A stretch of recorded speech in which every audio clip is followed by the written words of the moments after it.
Quantum computing may be the key to unlocking artificial general intelligence.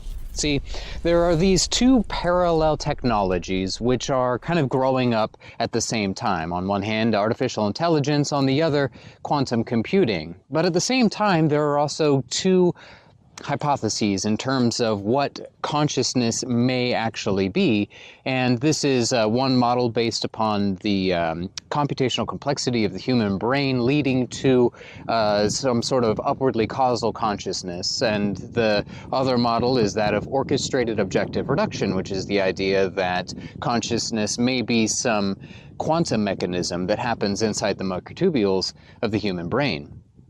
Now, I find these two parallel growths very interesting because, on one hand, artificial intelligence has kind of created the infrastructure of a brain, right? The processes that allow thoughts to be structured together in one cohesive and usable form. And then, on the other hand, quantum computing is this sort of attempt to perhaps recreate the actual mechanism, that conscious qualia moment that happens inside the human brain. Well, what if the moment the first artificial intelligence software is run on a quantum computer of sufficient size, that machine develops consciousness? This is interesting, particularly now, because a moment that I've been waiting for many years has finally happened, and IBM released the first ever 1000 qubit quantum computer. This is a phenomenal achievement for so many reasons. You know, on one hand, you have this school of thought and consciousness studies that computational complexity may be what leads to consciousness. If that's true, then honestly, IBM's Condor computer may actually achieve that. You know, as it stands right now, we use classical computers, which consist of a number of transistors on microchips capable of existing in two potential states, either on or off. However, a quantum computer functions based on a wholly different hardware infrastructure. They have what are called qubits. They're bits which are capable of existing either on, off, or simultaneously on and off. This is utilizing a phenomenon known as quantum superposition, the ability for a quantum particle to exist simultaneously in two potential states. The collapse of this wave function is the act of computation in a quantum computer. But the reason this is so interesting is because the rate of growth over time for classical computers has been bounded by this binary state of transistors. Every 2 years, according to Moore's law, the computational complexity of a system tends to double, and that's because of that binary transistor state on the microchip. However, at a certain point in the somewhat distant future, Moore's law is essentially scheduled to end. And the reason for that is that the number of transistors on the same size microchip will be forced to micronize to a certain point where it approaches that quantum realm. And when it does, a phenomenon known as Heisenberg's uncertainty principle takes over. Essentially, these transistors will get so small that it's nearly impossible to accurately predict the position or speed of an actual particle at this size. But that's only just viewing it from the classical mechanics side of things. Quantum computers really approach it from the other side. So they're intentionally trying to make things smaller in order to achieve this quantum effect of superposition in quantum computers. And so in a way, it may be that this linear rate of growth, according to Moore's law, continues as scheduled up until its predetermined demise as it approaches the Heisenberg uncertainty principle and then falls off a cliff. But what if, at the same time, there was this exponential growth curve of quantum computing, and we've only just experienced the long, flat tail, and we're about to approach this inflection point where the rate of increase in speed and efficiency and power of these systems essentially turns vertical. Essentially, you would have your linear growth rate interacting with this vertical growth rate, and rather than having computation fall off a cliff, it's actually abutting a very, very tall wall.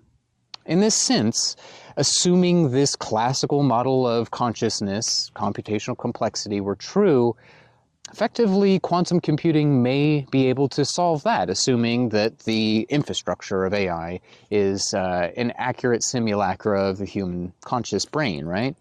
But what if that's not right? What if computational complexity is not at the root of consciousness, and there's some other mechanism of action that leads to this self-awareness? Well, I think that the only other viable hypothesis out there is that of orchestrated objective reduction, which was a hypothesis penned by Dr. Stuart Hameroff, an anesthesiologist. One might say an expert in consciousness, in that they're the few people who are capable of reliably turning it on and back on again. And also Sir Roger Penrose, who is a Nobel Prize-winning physicist. The orchestrated objective reduction model of consciousness hypothesizes that rather than computational complexity in the neurons, or synapses rather, of the human brains, it's actually a result of quantum superpositions taking place in the microtubules. These are these structures that hold up the synapse inside the neuron. And this quantum superposition is essentially creating a wave function, two potential realities existing simultaneously in parallel. And according to Schrodinger's cat, the idea is that it takes a conscious observer in order to collapse that wave function to one reality or the other. So it's kind of confusing to understand, but the idea is that the collapse of the wave function is not only a result of a conscious observer, but actually that collapsing of the wave function is the act of consciousness.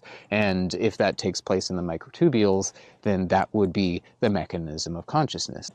In the medical world, there's a lot of evidence for this model of consciousness, but the most interesting thing about where we stand right now in terms of technology is that no matter what your view on consciousness is, all roads kind of lead to some form of conscious computation.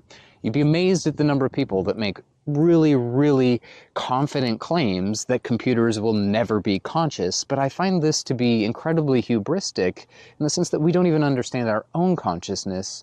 And so how can you make a claim about the viability of something if you don't even understand the thing itself? It's really an argument from a place of ignorance, which, you know, I understand, but at the same time, I think that the only appropriate way to interact with these ideas is from a place of curiosity and humbleness, in a way, to acknowledge our own lack of awareness in these subjects, because we're essentially the only conscious thing that we're aware of in the universe. So it's sort of like a tooth trying to bite itself, or an eyeball trying to turn around and look back at its own self. It's impossible to know truly what consciousness is using consciousness as the tool to measure it. It's sort of a consciousness paradox. That's why researchers refer to it as the hard problem of consciousness.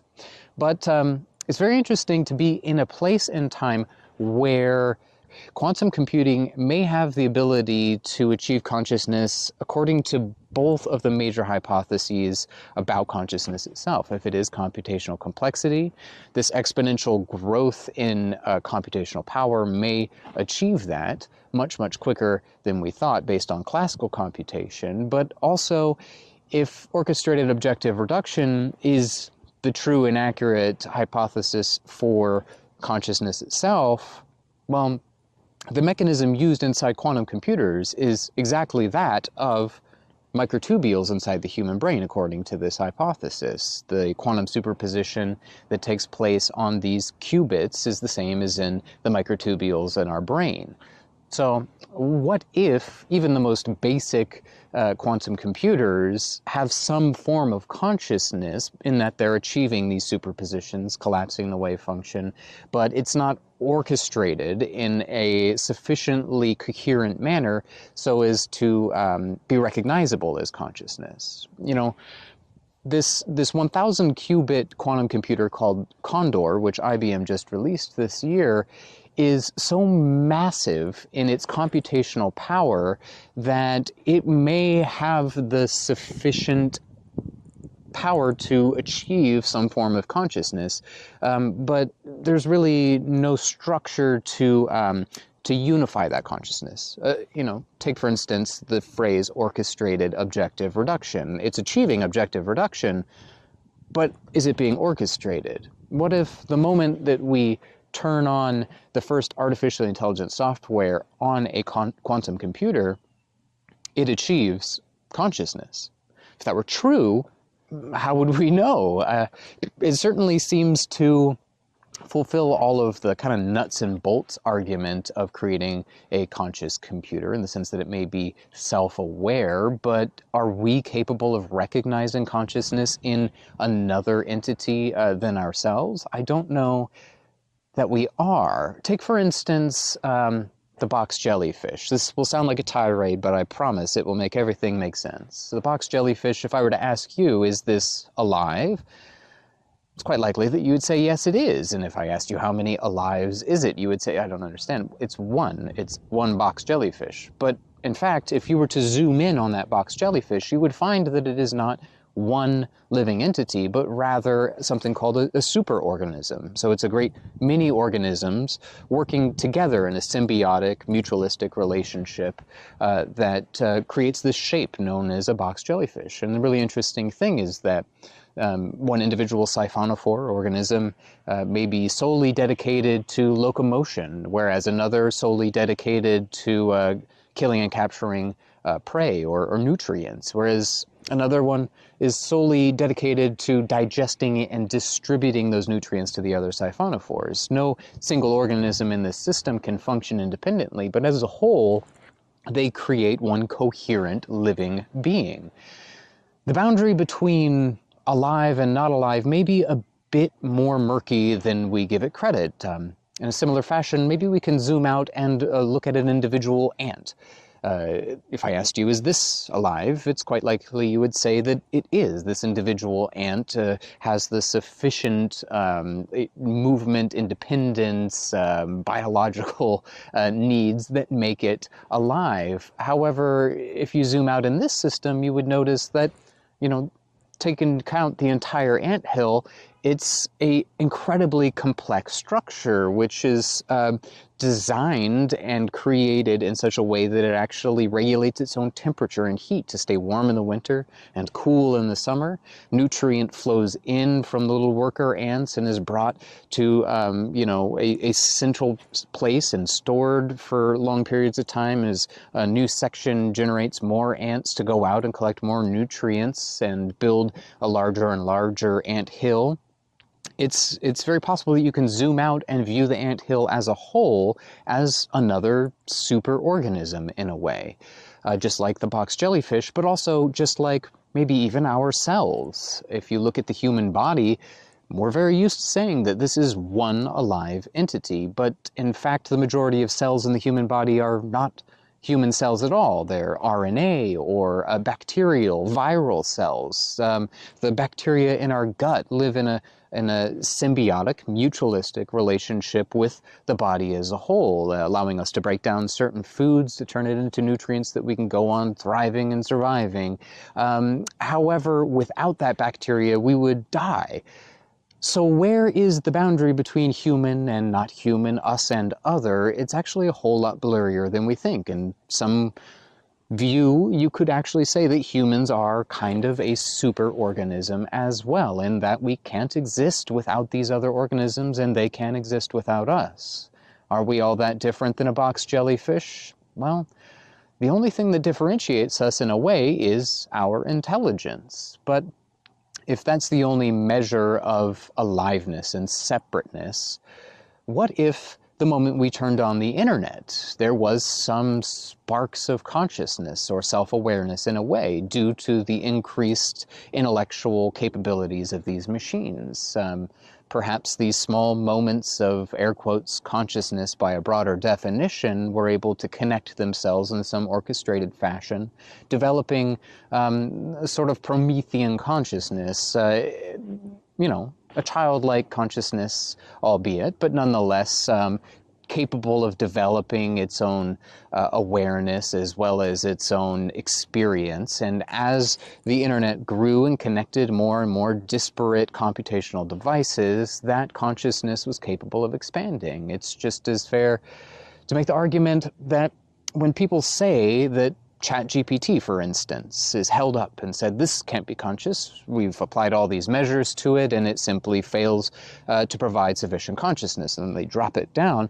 But what if that's the same as holding up the trunk of an elephant and saying, this is not alive, this is simply capable of moving water and sucking in and out air, and they drop it down, neglecting to turn around and look at the elephant as a whole. You can't just grab one piece of this incredibly complex system and make broad claims about the entire system without acknowledging how it interacts with other parts of itself.